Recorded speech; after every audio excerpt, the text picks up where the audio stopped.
I go from watching, I didn't have cable. So what was I watching at like 8, 9, 10 years old? I was watching Arthur and stuff. And then going from Arthur to this, I'm like, that's a damn moment and stuff.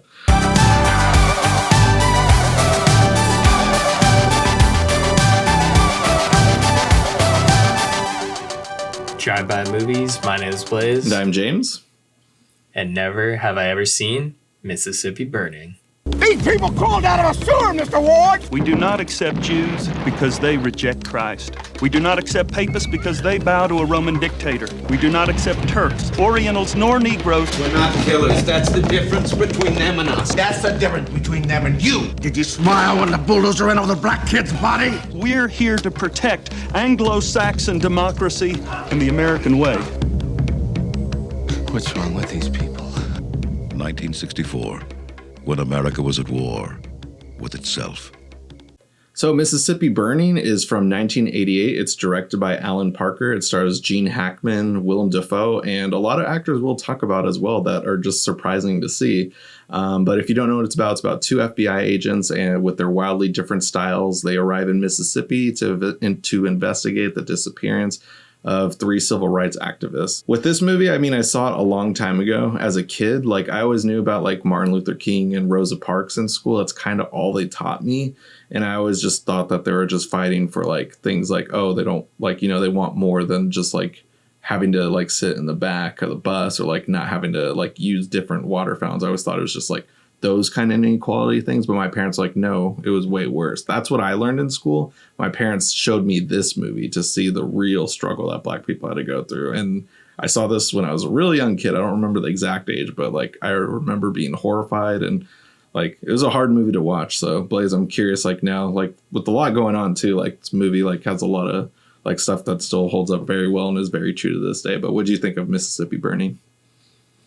Yeah, definitely have to say, like, we were talking about something, I think just about like protests and all that stuff, and you had mentioned, oh yeah, this is like the movie that kind of introduced me to that, and then I was like, I actually haven't seen that, and I just had seen that it was on Amazon Prime, like it's in my queue, like, oh, Gene Hackman and Willem Dafoe, and Willem Dafoe looks young, so I'm like, I'm kind of interested in that, so I decided, what better way to watch the movie than watch it with you who had already seen it. Never have I ever. We get to talk about the movie. So this is my first time, watching it.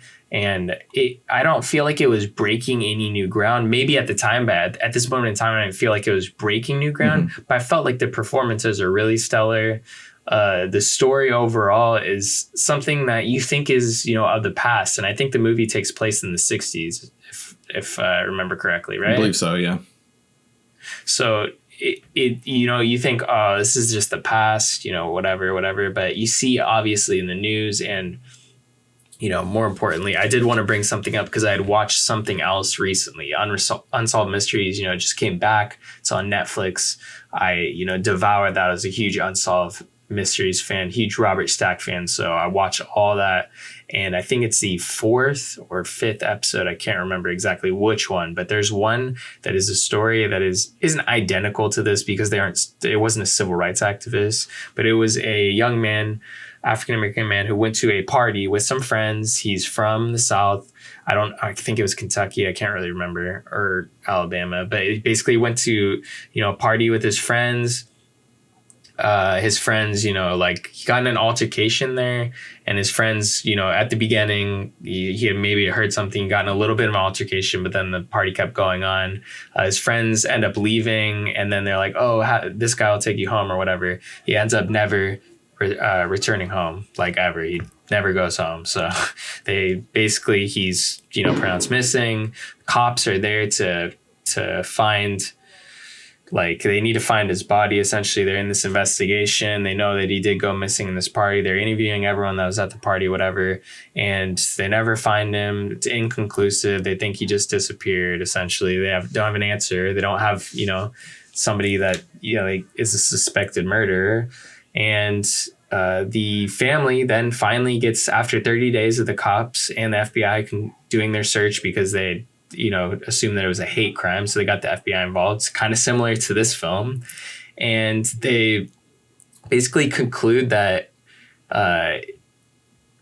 that they don't know how he died. Like maybe he drowned, I guess. It was inconclusive. Even the autopsy. Eventually they find his body because the family goes out and finds the body themselves. Like they basically searched 200 feet away from the property in which the party was at. They find his body the first day they come searching within a couple hours. And the cops had never found the body. So whether it was moved or not, it's not really the point. I was just kind of just getting to the point of like, I just watched this show and this was only, I think it took place in 2006. So it's not even that long ago. And, you know, we're talking about Mississippi burning here, but you know, that's how many years after, and it's a very similar story. Things aren't changing, they aren't evolving as, you know, you might think like, oh, racism is dead, it's not alive and well or anything like that. And especially in our political climate today, I think more so than ever, you know, watching a film like this, maybe discussing these things that you don't really want to discuss, you'd rather erase the past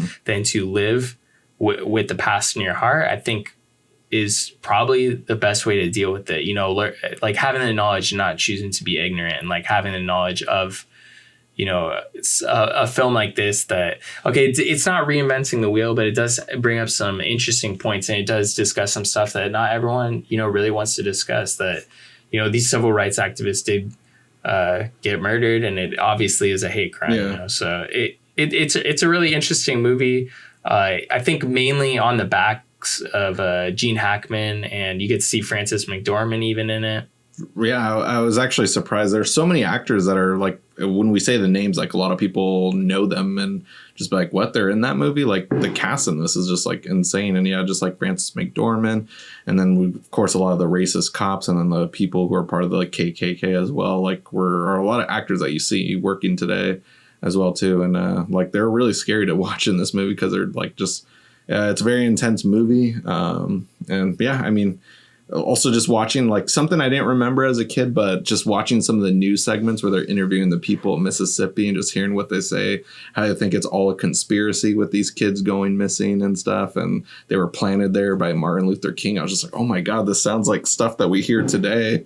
And just like, oh, it's like it's a conspiracy. Like, I don't know, like, I don't want to get too into politics and stuff, but like, yeah, I know discussing like racism is never really comfortable with anyone, but it's there and stuff in this movie. Like, I feel like doesn't like hold back on a lot of it and stuff. Like, I mean, even Gene Hackman, he's not necessarily racist, but he does have some tendencies and does say some prejudiced things throughout the movie. But like, he's not hated toward, he doesn't hate like other races or anything, but just like seeing him grow and then really working hard to bring these people down. Like, it was good character growth to see, I felt like, yeah.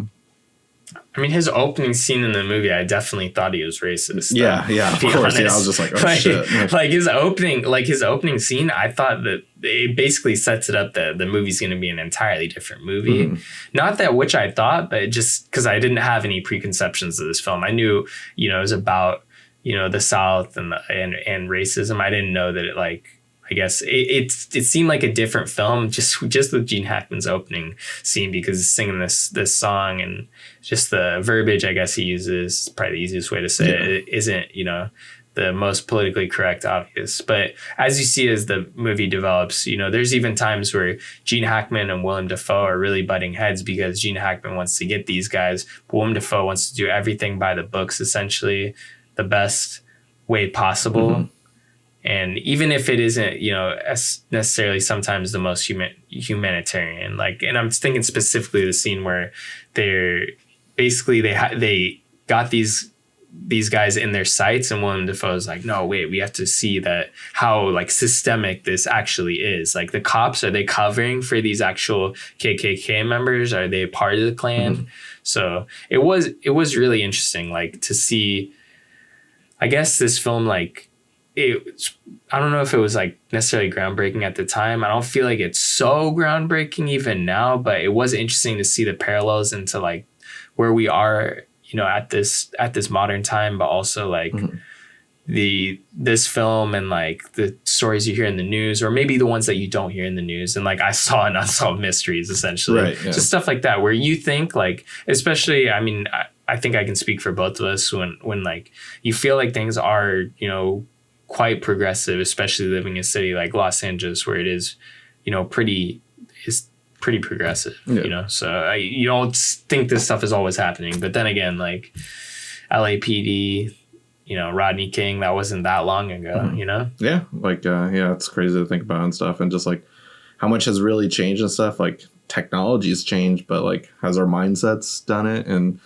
But yeah, I agree with this movie. Like nothing about it's really groundbreaking per se. Like watching it now as in like a older person more into film and stuff, like it definitely feels like it's more just like going to be like it's going for that really good thriller kind of movie. And that's what it is. It's first and foremost a thriller. It was a good introduction for me to see what like more of what like what black people had to go through back in the 60s, because like I always thought that they were experiencing racism, but I didn't know it was to a violent and murderous degree and stuff. And so like I'm like happy that, well, I'm not happy, but like I'm glad that I got to see it more firsthand and stuff and see how disgusting and disturbing it was through this movie, despite it being like hard to watch, of course. But yeah, for the most part though, now watching it, it still holds up for me as like a good like thriller, but like not really a movie that you want to watch like multiple times, I'd say though. Yeah. And I think I feel like everyone should watch this movie. I definitely should. It would be a great film to watch like in school, because that was, I think, the most surprising when we were talking specifically about this film is we were talking like about Black history like in schools, like what all do you learn and that kind of stuff, and you were like, I didn't learn that much really, to be honest. And I was like, I felt like we learned a fair amount, but I guess at the end of the day, like it shouldn't just be 1 month. It shouldn't just be Black History Month. Like it should just be American history. Right, yeah. Like that I think that is the issue first and foremost, is you just have 1 month where you learn the same maybe even for your case, you're saying 2 things. You learn 2 things and you just learn the same every February, you learn the same 2 things. It doesn't make sense. These stories should be, ingrained in American history like they are. That's history. Yeah. So it just it would make sense for everyone to, visit a film like this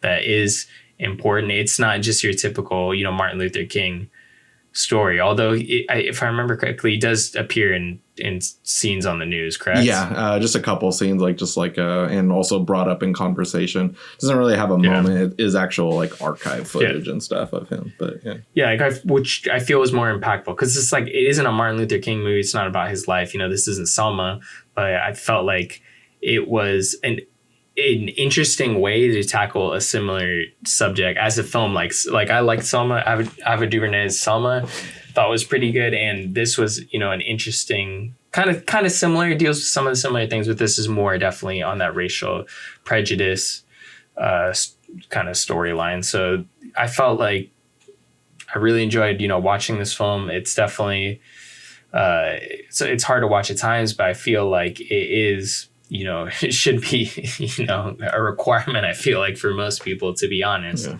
Like, you should have to watch something like this, even if it isn't the most, comfortable thing to watch. It was shocking for me. Like, I know I was definitely under 10. I don't remember the exact age, but I know, like, I was in my younger years to where, like, just like it was like a more real world moment for me at like a younger age and stuff, just because, I go from watching, I didn't have cable. So what was I watching at like 8, 9, 10 years old? I was watching Arthur and stuff. And then going from Arthur to this, I'm like, that's a damn moment and stuff. Some of the other actors we see in this movie, though, Brad Dourif, like I just came off of seeing Exorcist 3 a few weeks ago, and like just seeing him in this, like another haunting character. We also have Pruitt Taylor Vince in this movie. Then I forget the actor's name, but Yondu from the Guardians of the Galaxy movies and stuff. Michael Rooker. Michael Rooker. There we go. That's the guy. Yeah. Just who I recognize the most in this movie is someone that I was like, wait, I've seen him in something. But he is he was the other deputy, not Brad Dourif, but the other deputy. He was from Ernest Saves Christmas. He was like one of the other guys. What a guy to remember. Jeez. Well, it was because I watched that movie so much as a kid. That was like one of my favorite Christmas movies, was Ernest. I love Ernest. Like, and I was cracking up because I recognized him like playing like a crooked cop, like. So I thought that was so funny when I found that. But this is a pretty ensemble cast. I don't think at the time it was so ensemble, but this definitely made a lot of people's career. But I feel like the 2 actors, at the front, Willem Dafoe and Gene Hackman, it was a cool, like, it's not a buddy cop movie, but it's cool to see 2 differing mindsets on like how they're going to approach, tackling this case. and like how they're going to deal with it. It was just really interesting to see them, you know, like compromise on each other's behalfs and also still like, you know, get this done, because I feel like beyond ignorance, also a lot of, you know, this kind of stuff, you know, rides and dies on negligence by the police. Like when the police are negligent trying to either cover things up, or they're so bad at their job that they're unintentionally covering stuff up. And that in itself is somewhat racist, in my opinion. Yeah. Yeah. So, I mean, I think everyone should check this movie out. I'm glad I finally checked it out. I think it's definitely worth the watch. It is available on Amazon Prime at the moment. Yeah, 100% agree. Like, it was good to rewatch this movie just because it's been so many years. I know I've seen it after that first viewing. Like, I saw it a few years later after some time on TV. But this is like my first time like really getting to like analyze it a little bit better and like kind of relate it to what's happening now and stuff. Yeah, like Blaise said, it's on Amazon. A good way to help us out, support the show, is by watching the movie itself on our Amazon affiliate link in our description box. Come back here, leave a comment, let us know what you thought about the movie. We really love to hear from you guys. Also, you know, smash that like button, guys. Hit the subscribe button. And if you want to know when our newest videos are coming out, click that notification bell. Drive-By Movies concluding this week's Never Have I Ever. Tune in next week for another new video.